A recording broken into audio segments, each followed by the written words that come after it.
A finales del año pasado me encontré con Jorge en una reunión Puma y tenía este libro y acordamos que lo teníamos que presentar en la comisión. Yo agradezco a Enrique, agradezco a Jorge que pudimos hacerlo, queríamos hacerlo el año pasado, no nos alcanzó ya el año, un poco para que quedara igual en los 50 años, pero de todos modos, pues esos son cortes igual que inventamos nosotros, entonces desinventamos y seguimos pensando que estamos en el cincuentenario.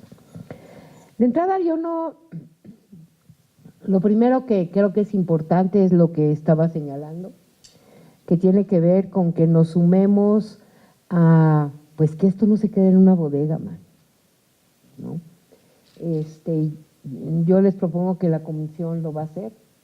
Vamos a ver cómo hacemos una campaña de entrada ya en redes para presionar, cómo hacemos cosas institucionales también para solicitar y pues que estos ejemplares pues estén afuera. Y estén afuera porque compartías el dato de 312, pero nunca es suficiente. ¿Y por qué nunca es suficiente? Y yo creo que aquí lo han planteado los dos, y tiene que ver con que, bueno, el 68 no es nada más el 2 de octubre, de entrada en el país, pero sino que también es un año paradigmático, que permite construirnos o que debería aportarnos para seguir construyendo una memoria colectiva, ¿no?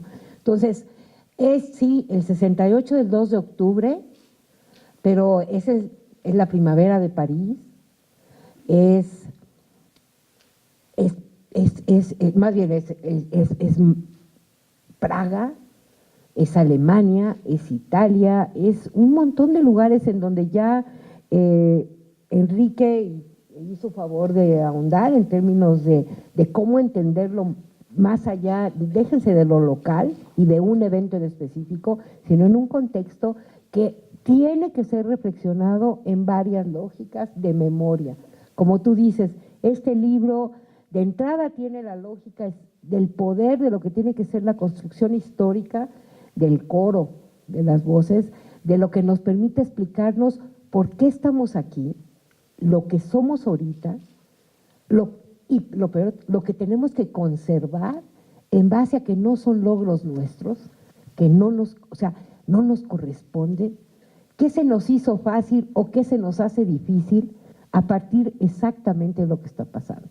Porque es increíble que un libro que habla exactamente sobre un movimiento que iba en contra de la opresión constante del Estado, la familia, la escuela y todo lo que se articulaba, hoy por hoy está encerrado en una bodega, ¿no? Y que no digamos nada, ¿no? O que sí, muchísimos logros que hoy tenemos y que nos vemos, tenemos que reconocerlos y tenemos que verlos a la luz exactamente de qué pasó en todas sus aristas en ese año, en este país, pero también en el mundo, porque da contexto, pues, a ver, toda la corriente antibélica. Mientras esto pasaba aquí, estábamos viendo en Estados Unidos dos movimientos muy importantes. Uno era Vietnam, pero también estaba en cómo se concretaba después de casi 15 años de supuestamente las leyes de no segregación, ¿no? Lo que era la incorporación de afroamericanos a la vida verdaderamente cotidiana de los Estados Unidos, ¿no? Entonces, eso es uno, pero si vemos por todos lados, había ya un ya basta en términos de eso. Y son además también hay que verlos como movimientos históricos. Es decir, se habla poco, por ejemplo, del antecedente del 66 del movimiento médico, ¿no? Donde muchos de los compañeros del movimiento médico, que en ese entonces además eran estudiantes, ¿no?, que lograron, está catalogado como el primer movimiento de profesionistas en este país, después del profesionista no como licenciatura en ese entonces, del movimiento magisterial de los 50, ¿no? 58, el de Otón. Entonces, digamos, todo, nada surge y mucho menos estos movimientos, como de repente, como de la lógica de que por quién sabe qué pasó, ahí surgió, no. Y así, finalmente aquí hay muchos jóvenes, ¿no? Tenemos que aportar para seguir y no, nosotros a que no se nos olvide, porque luego nos da como Alzheimer, ¿no? Pero no podemos entender en serio las luchas hoy por los derechos humanos, que en ese entonces ni se hablaba de eso, ¿no? No tenía ningún tipo de referente, si no lo hacemos desde ahí, porque las luchas hoy de los derechos humanos, el movimiento feminista, los derechos de los jóvenes, los derechos de las mujeres, los derechos de la diversidad, los derechos políticos, ¿no? Vienen, y como tú lo dices, y tienen un referente exactamente en el 68. A mí en particular, además, como tú dices, hay historias, todo el mundo tiene historias alrededor del 68. Yo era niña, tenía 8 años, pero tuve, y por eso ya tenemos años de conocernos, fui una niña que viví muy de cerca el 68, porque mi papá, él era estudiante y formaba parte del Comité de Lucha de Economía, porque mi papá era maestro y formaba parte del Comité de Lucha de Economía. Entonces yo te digo, mi caso, el 68 para mí tiene muchos impactos muy personales, pues porque lo vivimos muy de cerca. Y además tocaba la casualidad que vivíamos en la Eximódromo de Peralvillo, a 1 cuadra de la Ronda, a 2 cuadras de Tlatelolco.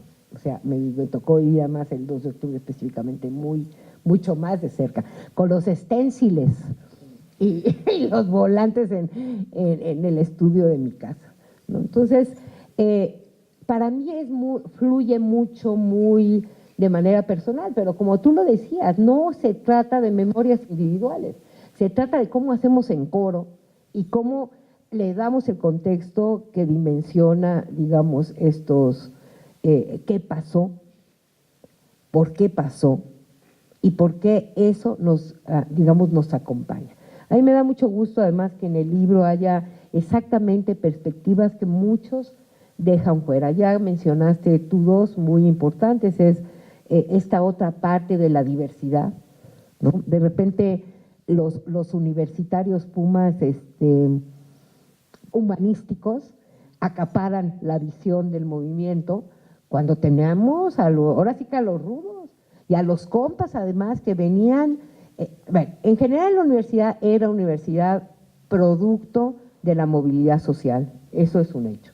Si tampoco es que los fifís estuvieran en la UNAM y los politécnicos no, pero también es cierto que estábamos hablando del impulso y el inicio de lo que era los productos de la movilidad social y se veía mucho más cruda, mucho más representada en los politécnicos, que muchos de ellos además venían de fuera de la ciudad y venían además con un antecedente no de marginalidad urbana, sino de pobreza rural, con el primer acceso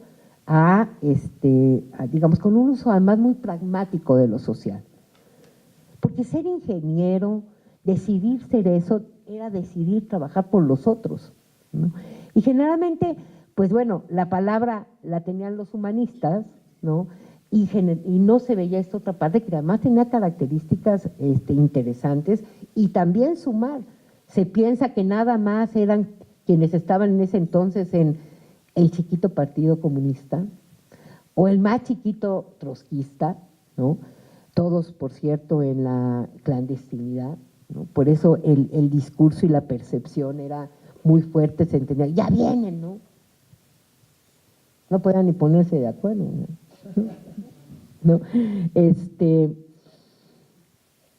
Y estos otros grupos, como jugadores de fútbol americano, que también se incorporaban, porque finalmente cuando hablamos de un movimiento de alto alcance que tenía que ver con prácticas sociales, con la lucha por poder usar la minifalda, por poder salir de noche, ¿no? Por no ser estigmatizada, por ejemplo, como mujer, ¿no?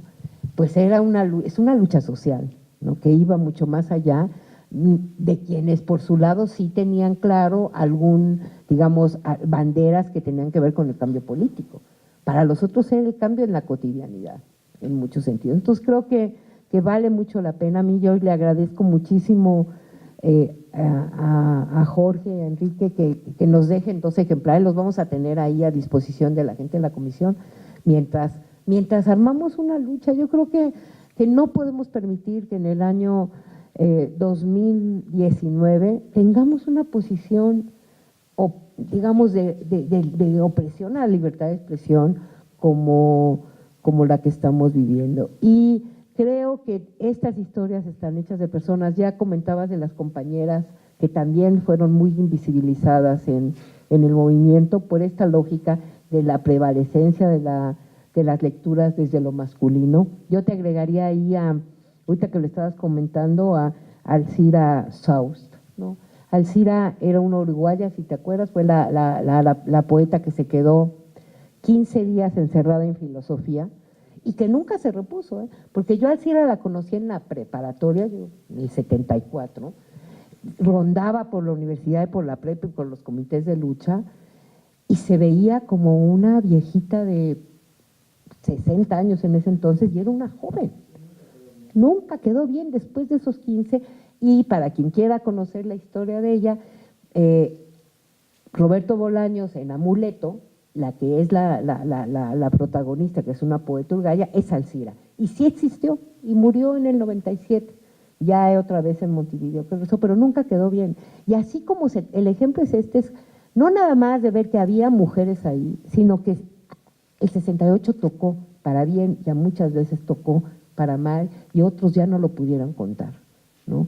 Y que creo que esto también reivindica, no nada más lo que nos toca a nosotros como memoria colectiva, sino reivindica a cada una de estas personas que en muchos casos vieron afectada su integridad física para siempre, ¿no? Y en otros siguieron igual con una afectación que no pudieron nunca elaborar durante toda su vida, ¿no? Y que es importante, por lo tanto, también darles este tipo de espacios. Entonces, pues yo quisiera pedirles un aplauso al coordinador, a Jorge, y que a través de este aplauso por favor se los hagan llegar a los compañeros y que cuenten con la comisión. No nada más gracias por esta presentación, porque nos abona, sino también para empezar y liderar una presión para que estos libros estén en las manos de jóvenes, estén en las manos ahora sí que de estas nuevas generaciones. Ya parece viejita. Besito.